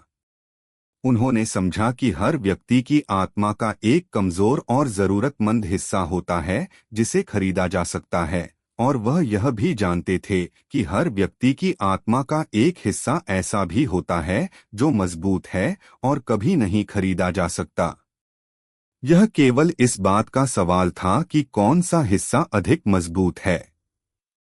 ठीक है, $5 प्रति घंटे। अचानक मैं चुप हो गया। कुछ बदल गया था। यह प्रस्ताव बहुत बड़ा और बेतुका था। 1956 में बहुत से वयस्क इससे ज्यादा नहीं कमाते थे, लेकिन जल्दी ही मेरी ललक गायब हो गई और शांति छा गई। धीरे धीरे मैंने बाएं मुड़कर माइक को देखा। वह मेरी तरफ देख रहा था। मेरी आत्मा का जो हिस्सा कमजोर और जरूरतमंद था वह चुप हो गया। मेरे अंदर का वह हिस्सा जो बेफिक्र था उसने नियंत्रण संभाल लिया। मुझे पता था कि माइक भी उस स्थिति में पहुंच गया था। अच्छा, अमीर पापा ने धीरे से कहा, अधिकांश लोगों की एक कीमत होती है और उनकी कीमत होती है क्योंकि इंसानी भावनाएं होती हैं जिनका नाम डर और लालच है। पहले पैसे के बिना रहने का डर हमें मेहनत करने के लिए प्रेरित करता है, और फिर जब हम वह वेतन पाते हैं तो लालच या इच्छा हमें सोचने पर मजबूर कर देती है कि पैसे से कितनी अद्भुत चीजें खरीदी जा सकती हैं। फिर यह पैटर्न स्थापित हो जाता है। लोगों के जीवन हमेशा दो भावनाओं द्वारा नियंत्रित होते हैं, डर और लालच। क्या पार्टनर? मैंने पूछा। पार्टनर, उठो काम पर जाओ, बिल चुकाओ, उठो काम पर जाओ, बिल चुकाओ। लोगों के जीवन हमेशा दो भावनाओं द्वारा नियंत्रित होते हैं, डर और लालच। अगर उन्हें और पैसा दिया जाए तो वे अपने खर्च को बढ़ाकर इस चक्र को जारी रखते हैं। इसे मैं चूहा दौड़ कहता हूं। क्या कोई और तरीका है? माइक ने पूछा। हाँ, अमीर पापा ने धीरे से कहा, लेकिन केवल कुछ ही लोग इसे पाते हैं। और वह तरीका क्या है? माइक ने पूछा। यह वही है जो मैं चाहता हूं कि तुम दोनों मेरे साथ काम करके और पढ़ाई करके सीखो। इसलिए मैंने सभी प्रकार के वेतन ले लिए। कोई संकेत? माइक ने पूछा। हम खासकर कुछ के लिए मेहनत करने से थक गए हैं। खैर, पहला कदम सत्य कहना है, अमीर पापा ने कहा। हमने झूठ नहीं बोला, मैंने कहा। मैंने नहीं कहा कि तुम झूठ बोल रहे थे। मैंने कहा कि सत्य बताओ, अमीर पापा ने कहा। सत्य किस बारे में? मैंने पूछा। तुम्हारे भावनाओं के बारे में, अमीर पापा ने कहा। तुम्हें इसे किसी और को नहीं बताना है। बस इसे खुद से स्वीकार करो। क्या तुम यह कह रहे हो कि इस पार्क में लोग जो तुम्हारे लिए काम करते हैं, जैसे कि मिसेज मार्टिन, वे ऐसा नहीं करते? मैंने पूछा। मुझे शक है, रिच डैड ने कहा। इसके बजाय वे पैसे की कमी के डर का अनुभव करते हैं। वे इसे तार्किक तरीके से सामना नहीं करते। वे भावनात्मक रूप से प्रतिक्रिया देते हैं बजाय इसके कि अपने दिमाग का इस्तेमाल करें, रिच डैड ने कहा। फिर जब उन्हें कुछ पैसे मिलते हैं तो फिर से खुशी, इच्छा और लालच की भावनाएं उन पर हावी हो जाती हैं और फिर वे प्रतिक्रिया देते हैं, सोचते नहीं। तो उनकी भावनाएं उनके दिमाग को नियंत्रित करती हैं, माइक ने कहा। यह सही है, अमीर पापा ने कहा। सत्य को स्वीकार करने के बजाय कि वे कैसा महसूस करते हैं, वे अपनी भावनाओं पर प्रतिक्रिया देते हैं और सोचने में असफल होते हैं। वे डर का अनुभव करते हैं, इसलिए वे काम पर जाते हैं, यह आशा करते हुए कि पैसे से डर शांत होगा, लेकिन ऐसा नहीं होता।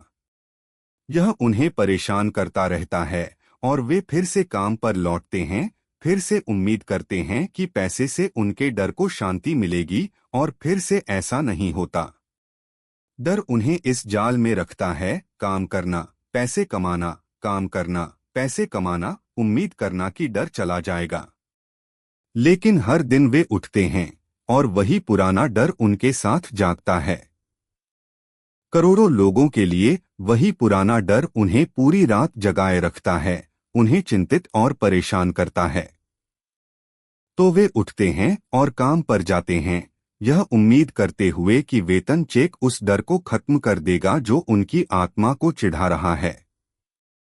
पैसा उनके जीवन को चला रहा है और वे इसके बारे में सच बताने से इनकार करते हैं।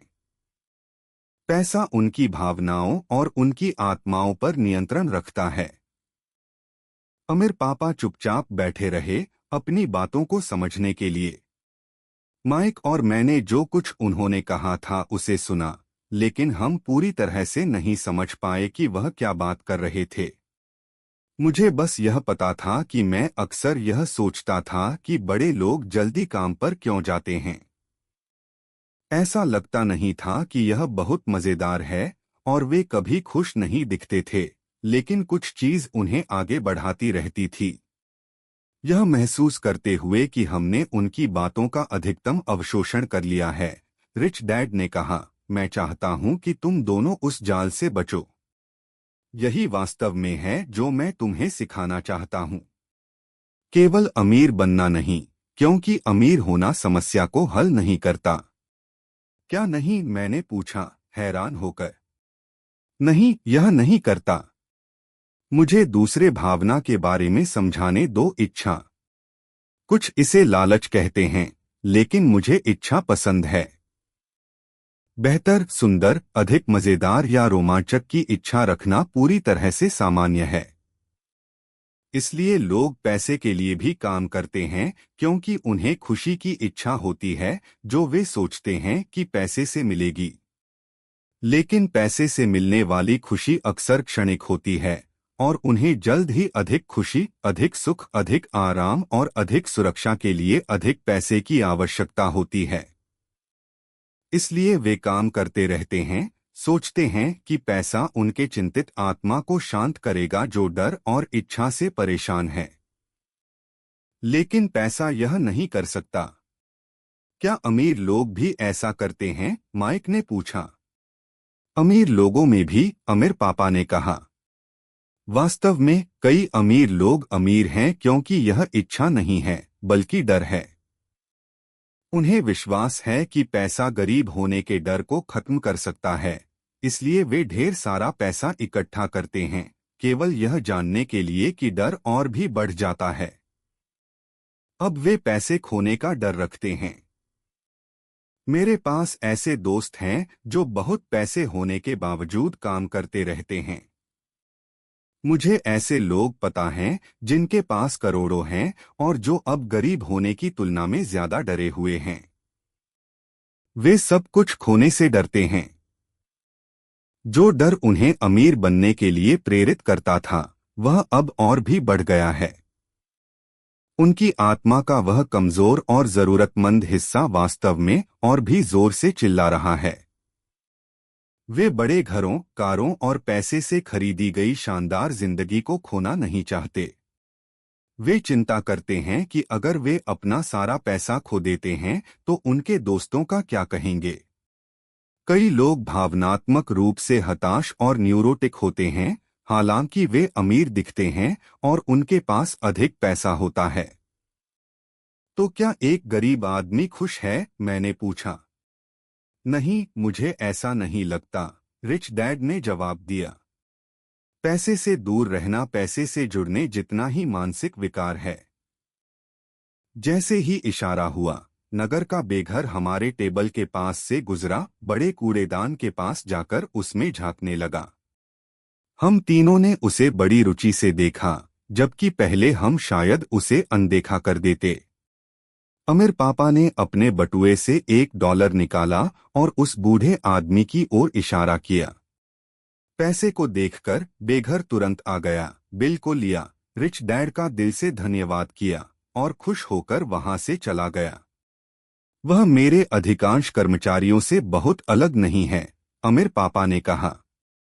मैंने इतने सारे लोगों से मिला है जो कहते हैं, ओह, मुझे पैसे में कोई दिलचस्पी नहीं है, फिर भी वे एक नौकरी पर 8 घंटे काम करेंगे। यह सच की अस्वीकृति है। अगर उन्हें पैसे में कोई दिलचस्पी नहीं है, तो वे काम क्यों कर रहे हैं?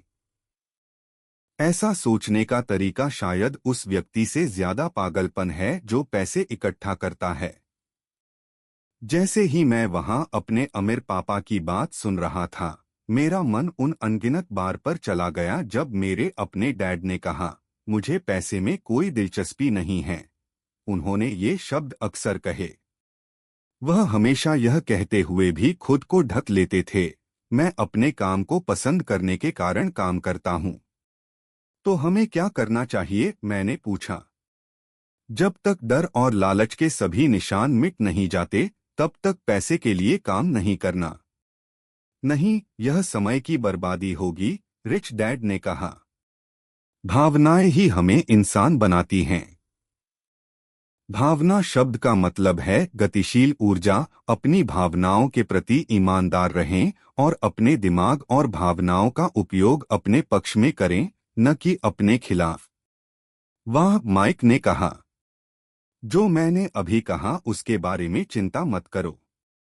यह आने वाले वर्षों में अधिक स्पष्ट होगा। बस अपने भावनाओं के प्रति एक पर्यवेक्षक बनो, न कि एक प्रतिक्रिया देने वाला। अधिकांश लोग यह नहीं जानते कि उनकी भावनाएं ही सोच रही होती हैं। आपकी भावनाएं हैं, लेकिन आपको अपनी सोच स्वयं करनी सीखनी होगी। क्या आप मुझे एक उदाहरण दे सकते हैं? मैंने पूछा। बिल्कुल, अमीर पापा ने जवाब दिया। जब कोई व्यक्ति कहता है, मुझे एक नौकरी ढूंढनी है, तो यह ज्यादातर संभावना है कि एक भावना सोच रही है। पैसे की कमी का डर उस विचार को उत्पन्न करता है। लेकिन लोगों को पैसे की जरूरत होती है अगर उन्हें बिल चुकाने हैं, मैंने कहा। बिल्कुल उन्हें होती है, रिच डैड ने मुस्कुराते हुए कहा। मैं जो कह रहा हूं वह यह है कि अक्सर डर ही सोच रहा होता है। मुझे समझ में नहीं आता, माइक ने कहा। उदाहरण के लिए, अमीर पापा ने कहा, यदि पैसे की कमी का डर पैदा होता है, तो तुरंत नौकरी पाने के लिए भागने के बजाय उन्हें खुद से यह सवाल पूछना चाहिए, क्या नौकरी इस डर का सबसे अच्छा समाधान होगा दीर्घकाल में? मेरी राय में इसका जवाब नहीं है। नौकरी वास्तव में एक दीर्घकालिक समस्या का एक तात्कालिक समाधान है। इतने सारे लोग कहते हैं, ओह, मैं पैसे में रुचि नहीं रखता, फिर भी वे एक नौकरी में 8 घंटे काम करते हैं। लेकिन मेरे पिता हमेशा कहते हैं, स्कूल में रहो और अच्छे अंक लाओ ताकि तुम एक सुरक्षित, स्थिर नौकरी पा सको। मैंने कहा, थोड़े भ्रमित होते हुए। हाँ, मैं समझता हूँ कि वह ऐसा कहते हैं, अमीर पापा ने मुस्कुराते हुए कहा। अधिकांश लोग ऐसा सुझाव देते हैं, और यह अधिकांश लोगों के लिए एक अच्छा रास्ता है। लेकिन लोग यह सिफारिश मुख्य रूप से डर के कारण करते हैं। क्या आपका मतलब है कि मेरे पिता ऐसा कहते हैं क्योंकि वे डरे हुए हैं? हाँ, अमीर पापा ने कहा। वह डरा हुआ है कि तुम पर्याप्त पैसा नहीं कमाओगे और समाज में फिट नहीं हो पाओगे। मुझे गलत मत समझो। वह तुमसे प्यार करते हैं और तुम्हारे लिए सबसे अच्छा चाहते हैं। मैं भी मानता हूं कि शिक्षा और नौकरी महत्वपूर्ण हैं, लेकिन यह डर का सामना नहीं करेगा। देखो, वही डर जो उसे सुबह उठने के लिए कुछ पैसे कमाने पर मजबूर करता है, वही डर है जो उसे तुम्हारे स्कूल जाने के बारे में इतना जुनूनी बना रहा है। तो आप क्या सिफारिश करते हैं? मैंने पूछा। मैं आपको पैसे की शक्ति को मास्टर करना सिखाना चाहता हूं, इसके बजाय कि आप इससे डरें। स्कूल में यह नहीं सिखाते, और यदि आप इसे नहीं सीखते हैं तो आप पैसे के लिए एक गुलाम बन जाते हैं। अंततः यह समझ में आने लगा। वह चाहता था कि हम अपने दृष्टिकोण को विस्तृत करें और यह देखें कि इस दुनिया की श्रीमती मार्टिन्स क्या नहीं देख पा रही थीं। उसने ऐसे उदाहरण दिए जो उस समय क्रूर लग रहे थे, लेकिन मैं उन्हें कभी नहीं भूला। उस दिन मेरी दृष्टि चौड़ी हुई और मैंने उन फंसे हुए जाल को देखना शुरू किया जो अधिकांश लोगों के लिए आगे थे। आप देखिए, हम सभी अंततः कर्मचारी हैं। हम बस विभिन्न स्तरों पर काम करते हैं, रिच डैड ने कहा। मैं चाहता हूं कि आप दोनों उन दो भावनाओं, डर और इच्छा के कारण बने जाल से बचने का एक मौका पाएं। उनका इस्तेमाल अपने फायदेमंद करें, न कि आपके खिलाफ। यही मैं आपको सिखाना चाहता हूं। मैं केवल आपको पैसे कमाना सिखाने में रुचि नहीं रखता। यह डर या इच्छा को संभाल नहीं पाएगा। यदि आप पहले डर और इच्छा को संभाल नहीं लेते हैं और आप अमीर हो जाते हैं, तो आप बस एक उच्च वेतन वाले गुलाम होंगे। तो हम उस जाल से कैसे बचें? मैंने पूछा। गरीबी या वित्तीय संघर्ष का मुख्य कारण डर और अज्ञानता है, न कि अर्थव्यवस्था, सरकार या अमीर लोग। यह आत्मलगाए गए डर और अज्ञानता हैं जो लोगों को फंसा कर रखते हैं। इसलिए तुम लड़के स्कूल जाओ और अपनी कॉलेज की डिग्री हासिल करो, और मैं तुम्हें यह सिखाऊंगा कि कैसे इस जाल में फंसे बिना रहना है। पहेलियों के टुकड़े एक एक करके सामने आ रहे थे। मेरे उच्च शिक्षित पिता की एक शानदार शिक्षा और एक बेहतरीन करियर था, लेकिन स्कूल ने उन्हें यह नहीं सिखाया कि पैसे या उसके डर को कैसे संभालना है। यह स्पष्ट हो गया कि मैं दो पिताओं से अलग और महत्वपूर्ण चीजें सीख सकता हूं। तो आप पैसे न होने के डर के बारे में बात कर रहे हैं। पैसे की इच्छा हमारे सोचने पर कैसे असर डालती है? माइक ने पूछा। जब मैंने आपको वेतन बढ़ाने का प्रलोभन दिया, तो आपको कैसा लगा? क्या आपने अपनी इच्छाओं को बढ़ते हुए महसूस किया? हमने अपने सिर हिलाए। अपनी भावनाओं के सामने झुककर नहीं, आप अपनी प्रतिक्रियाओं को स्थगित करने और सोचने में सक्षम हुए। यह महत्वपूर्ण है। हमारे पास हमेशा डर और लालच की भावनाएं होंगी। आगे से आपके लिए यह अनिवार्य है कि आप उन भावनाओं का उपयोग अपने लाभ के लिए करें और दीर्घकालिक रूप से अपनी भावनाओं को अपने सोचने पर नियंत्रण न करने दें। अधिकांश लोग डर और लालच का उपयोग अपने खिलाफ करते हैं। यही अज्ञानता की शुरुआत है। अधिकांश लोग अपनी जिंदगी को वेतन चेज़, वेतन वृद्धि और नौकरी की सुरक्षा के पीछे दौड़ते हुए बिताते हैं, क्योंकि वे अपनी इच्छाओं और डर की भावनाओं से प्रेरित होते हैं, बिना यह सोचे कि ये भावनात्मक विचार उन्हें कहाँ ले जा रहे हैं। यह ठीक उसी तरह है जैसे एक गधा एक गाड़ी खींच रहा है, जबकि उसका मालिक उसके नाक के ठीक सामने एक गाजर लटका रहा है। गधे का मालिक शायद वहां जा रहा है जहां वह चाहता है, लेकिन गधा एक भ्रांति का पीछा कर रहा है। कल गधे के लिए केवल एक और गाजर होगी। आपका मतलब है कि जब मैं एक नए बेसबॉल दस्ताने, कैंडी और खिलौनों की कल्पना करता हूं, तो यह एक गधे के लिए गाजर के समान है? माइक ने पूछा। हाँ, और जैसे जैसे आप बड़े होते हैं, आपके खिलौने अधिक महंगे हो जाते हैं। एक नई कार, एक नाव और अपने दोस्तों को प्रभावित करने के लिए एक बड़ा घर, अमीर पापा ने मुस्कुराते हुए कहा। डर आपको दरवाजे से बाहर धकेलता है और इच्छा आपको बुलाती है। यही जाल है। तो इसका जवाब क्या है? माइक ने पूछा। जो डर और इच्छा को बढ़ाता है वह अज्ञानता है। यही कारण है कि अमीर लोग, जिनके पास बहुत सारा पैसा होता है, अक्सर और भी ज्यादा डर महसूस करते हैं जितना वे अमीर होते जाते हैं। पैसा ही गाजर है, एक भ्रम। अगर गधे को पूरे चित्र को देखने को मिलता तो वह गाजर का पीछा करने के अपने चुनाव पर फिर से विचार कर सकता था। रिच डैड ने आगे बताया कि एक इंसान का जीवन अज्ञानता और प्रकाश के बीच एक संघर्ष है।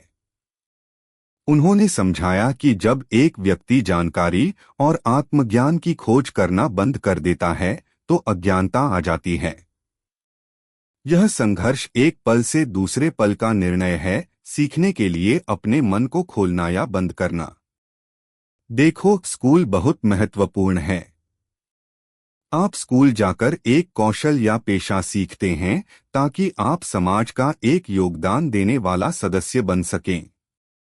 हर संस्कृति को शिक्षकों, डॉक्टरों, मैकेनिकों, कलाकारों, रसोइयों, व्यापारियों, पुलिस अधिकारियों, दमकल कर्मियों और सैनिकों की आवश्यकता होती है।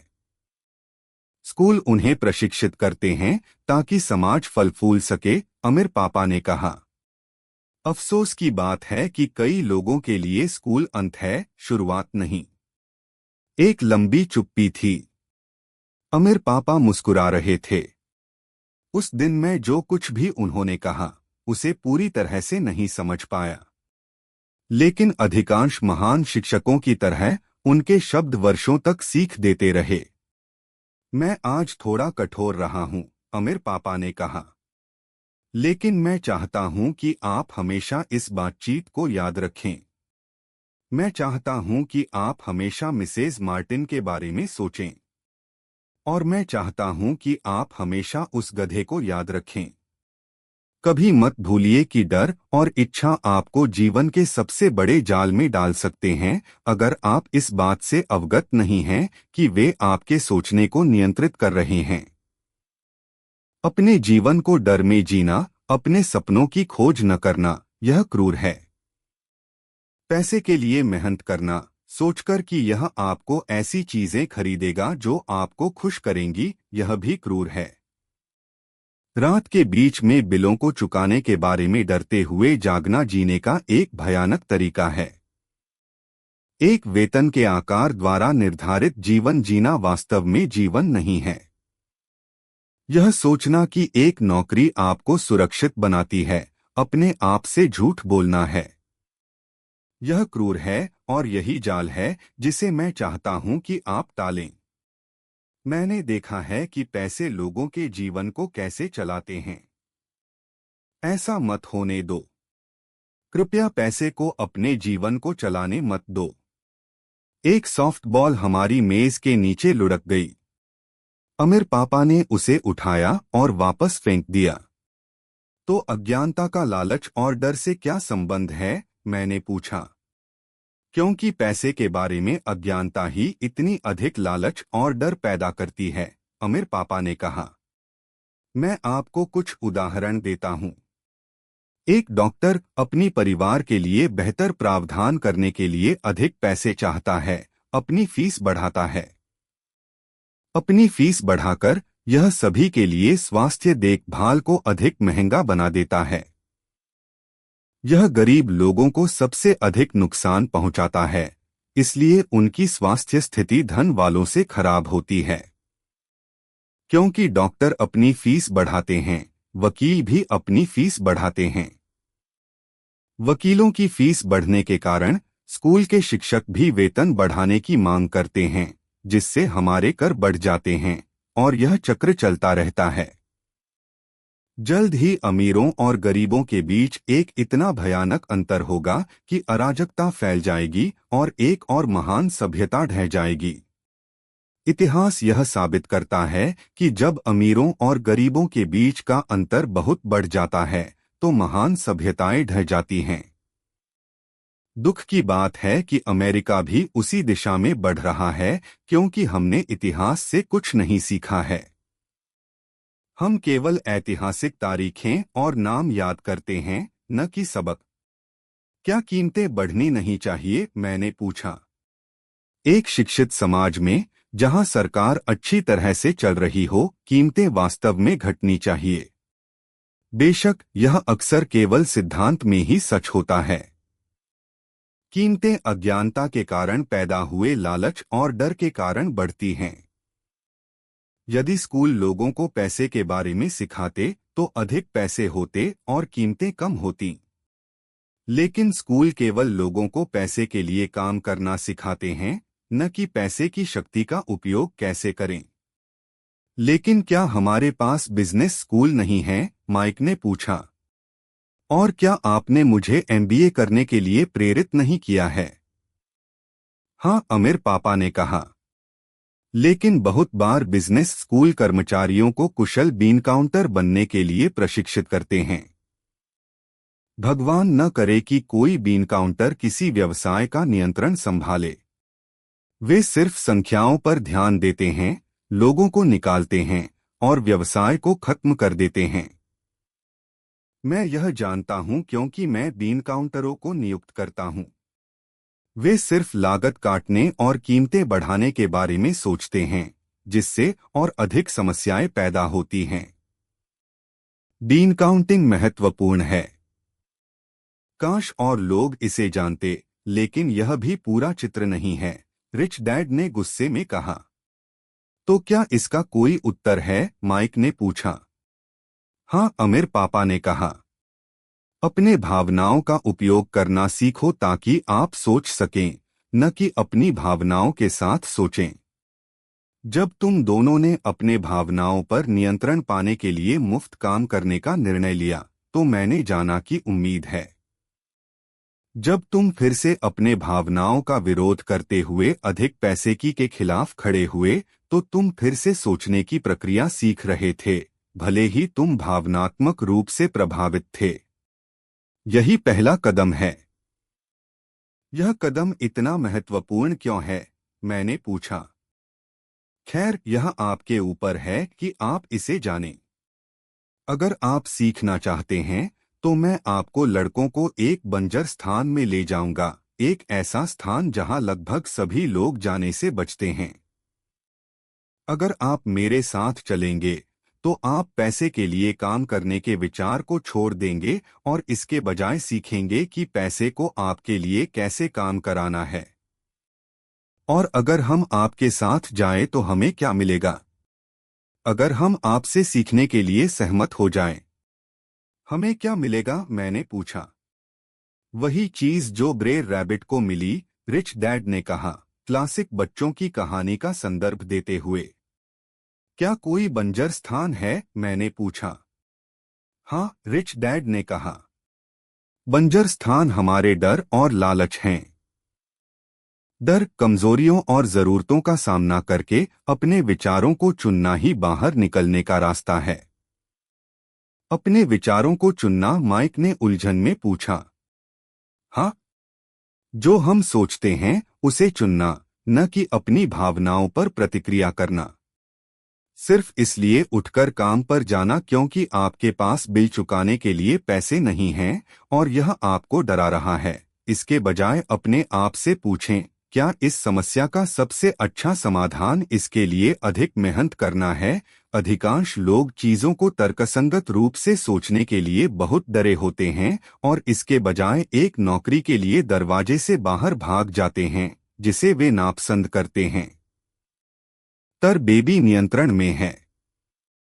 यही मैं अपने विचारों को चुनने से तात्पर्य करता हूं। और हम ऐसा कैसे करें? माइक ने पूछा। यही मैं आपको सिखाऊंगा।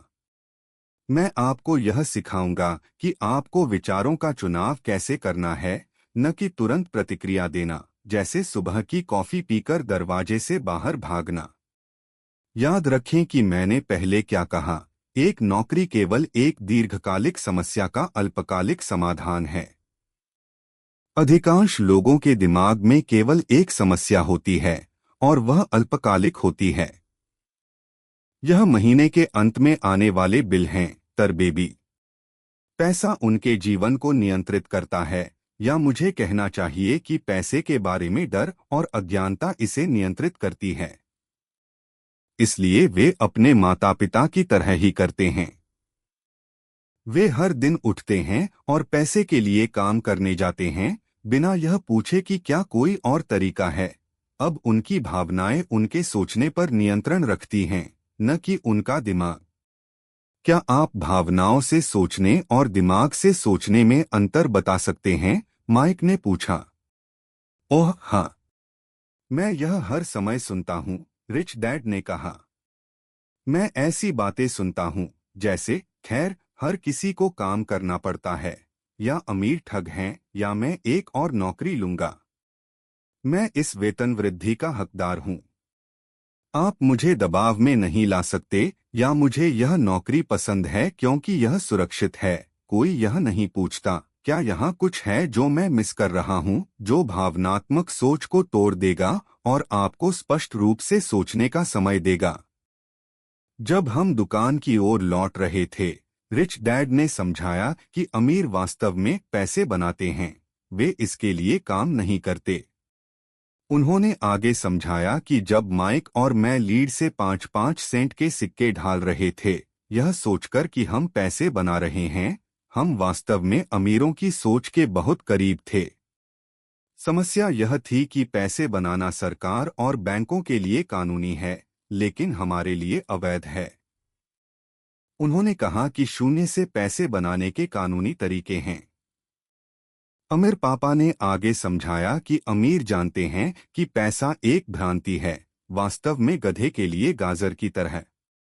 यह केवल डर और लालच के कारण है कि पैसे की भ्रांति अरबों लोगों द्वारा एक साथ रखी जाती है, जो मानते हैं कि पैसा असली है। यह नहीं है। पैसा वास्तव में मनगढ़ंत है। यह केवल आत्मविश्वास की भ्रांति और जनसाधारण की अज्ञानता के कारण है कि यह ताश का घर खड़ा है। उन्होंने अमेरिका के गोल्ड स्टैंडर्ड के बारे में बात की, और यह कि प्रत्येक डॉलर का बिल वास्तव में एक चांदी का प्रमाण पत्र था। जो चीज उन्हें चिंतित कर रही थी, वह यह थी कि अफवाह थी कि हम कभी गोल्ड स्टैंडर्ड से हट जाएंगे और हमारे डॉलर अब किसी ठोस चीज से समर्थित नहीं होंगे। अगर ऐसा हुआ, लड़कों, तो हर तरफ अराजकता फैल जाएगी। गरीब, मध्यवर्ग और अज्ञानी लोग अपनी जिंदगी बर्बाद कर देंगे बस इसलिए क्योंकि वे यह मानते रहेंगे कि पैसा असली है और जिस कंपनी में वे काम करते हैं या सरकार उनकी देखभाल करेगी। हम उस दिन वास्तव में यह नहीं समझ पाए कि वे क्या कह रहे थे, लेकिन वर्षों के दौरान यह और अधिक स्पष्ट होता गया। Seeing what others miss। जो अन्य लोग नहीं देखते उसे देखना। जब वह अपने कन्वीनियंस स्टोर के बाहर अपनी पिकअप ट्रक में चढ़ा, अमीर पापा ने कहा, लड़कों, काम करते रहो, लेकिन जितनी जल्दी आप वेतन की आवश्यकता को भूल जाएंगे, आपकी वयस्क जिंदगी उतनी ही आसान होगी। अपने दिमाग का उपयोग करते रहो, मुफ्त में काम करो, और जल्द ही आपका दिमाग आपको पैसे कमाने के तरीके दिखाएगा, जो मैं कभी भी आपको नहीं दे सकता। आप ऐसी चीजें देखेंगे जो दूसरे लोग कभी नहीं देखते। अधिकांश लोग इन अवसरों को नहीं देखते क्योंकि वे पैसे और सुरक्षा की तलाश में होते हैं, इसलिए उन्हें यही मिलता है। जैसे ही आप एक अवसर देखते हैं, आप उन्हें अपनी पूरी जिंदगी के लिए देखेंगे। जैसे ही आप ऐसा करेंगे, मैं आपको कुछ और सिखाऊंगा। इसे सीखो और आप जिंदगी के सबसे बड़े जालों में से एक से बच जाओगे। माइक और मैंने दुकान से अपनी चीजें उठाईं और श्रीमती मार्टिन को अलविदा कहा। हम पार्क में वापस गए, उसी पिकनिक बेंच पर, और कई और घंटे सोचते और बात करते रहे। हमने अगले सप्ताह स्कूल में भी सोचते और बात करते बिताया।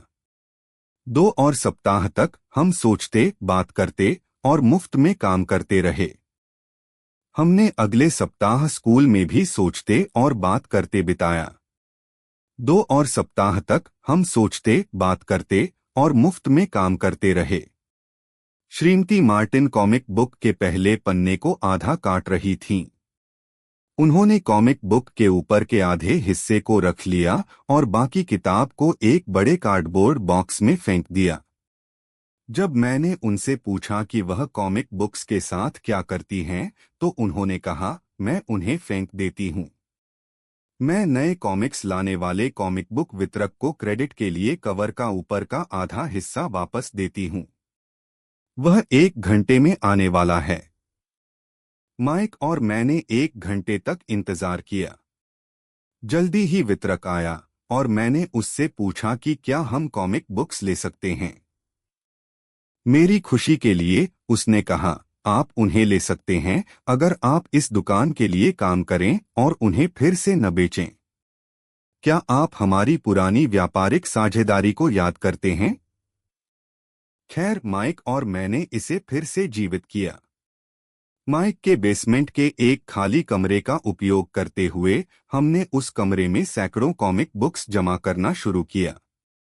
जल्दी ही हमारी कॉमिक बुक लाइब्रेरी जनता के लिए खुल गई। हमने माइक की छोटी बहन को, जिसे पढ़ाई करना पसंद था, मुख्य पुस्तकालयाध्यक्ष के रूप में नियुक्त किया। उसने प्रत्येक बच्चे से लाइब्रेरी में प्रवेश के लिए 10 सेंट चार्ज किए, जो हर दिन स्कूल के बाद 2:30 बजे से 4:30 बजे तक खुली रहती थी। ग्राहक, पड़ोस के बच्चे 2 घंटे में जितनी चाहे कॉमिक्स पढ़ सकते थे। उनके लिए यह एक सौदा था क्योंकि एक कॉमिक की कीमत 10 सेंट थी और वे 2 घंटे में 5 या 6 पढ़ सकते थे। माइक की बहन बच्चों की जांच करती थी जब वे बाहर निकलते थे, ताकि यह सुनिश्चित किया जा सके कि वे कोई कॉमिक बुक्स उधार नहीं ले रहे हैं। उसने किताबों को भी संभाला, यह लॉग करते हुए कि हर दिन कितने बच्चे आए, वे कौन थे और उनके पास कोई टिप्पणी थी या नहीं। माइक और मैंने 3 महीने के दौरान औसतन $9.50 प्रति सप्ताह कमाए। हमने अपनी बहन को $1 प्रति सप्ताह दिया और उसे मुफ्त में कॉमिक्स पढ़ने की अनुमति दी, जिसे वह शायद ही कभी करती थी क्योंकि वह हमेशा पढ़ाई कर रही होती थी। माइक और मैंने अपनी सहमति का पालन किया, हर शनिवार दुकान में काम करके और विभिन्न दुकानों से सभी कॉमिक बुक्स इकट्ठा करके। हमने वितरक के साथ अपनी सहमति का पालन किया और किसी भी कॉमिक बुक्स को नहीं बेचा। जब वे बहुत पुराने हो गए तो हमने उन्हें जला दिया। हमने एक शाखा कार्यालय खोलने की कोशिश की, लेकिन हम कभी भी माइक की बहन के समान विश्वसनीय और समर्पित किसी को नहीं ढूंढ पाए। कम उम्र में ही हमें यह पता चला कि अच्छे कर्मचारियों को ढूंढना कितना मुश्किल है। लाइब्रेरी खुलने के 3 महीने बाद कमरे में एक लड़ाई छिड़ गई। दूसरे पड़ोस के कुछ गुंडों ने अंदर घुसने की कोशिश की और माइक के पिता ने सुझाव दिया कि हमें व्यापार बंद कर देना चाहिए। तो हमारी कॉमिक बुक की दुकान बंद हो गई और हमने सुविधा की दुकान में शनिवार को काम करना बंद कर दिया। लेकिन अमीर पापा उत्साहित थे क्योंकि उनके पास हमें सिखाने के लिए नई चीजें थीं। वह खुश थे क्योंकि हमने अपना पहला पाठ इतनी अच्छी तरह से सीखा था। हमने पैसे को हमारे लिए काम करना सीखा। दुकान में काम के लिए पैसे न पाने के कारण हमें पैसे कमाने के अवसरों की पहचान करने के लिए अपनी कल्पना का उपयोग करने के लिए मजबूर होना पड़ा। अपने खुद के व्यवसाय कॉमिक बुक लाइब्रेरी की शुरुआत करके हम अपनी वित्तीय स्थिति पर नियंत्रण में थे, न कि किसी नियोक्ता पर निर्भर। सबसे अच्छी बात यह थी कि हमारा व्यवसाय हमारे लिए पैसे पैदा कर रहा था, भले ही हम वहां शारीरिक रूप से उपस्थित न हों। हमारा पैसा हमारे लिए काम कर रहा था। हमें पैसे देने के बजाय रिच डैड ने हमें इससे कहीं ज्यादा दिया।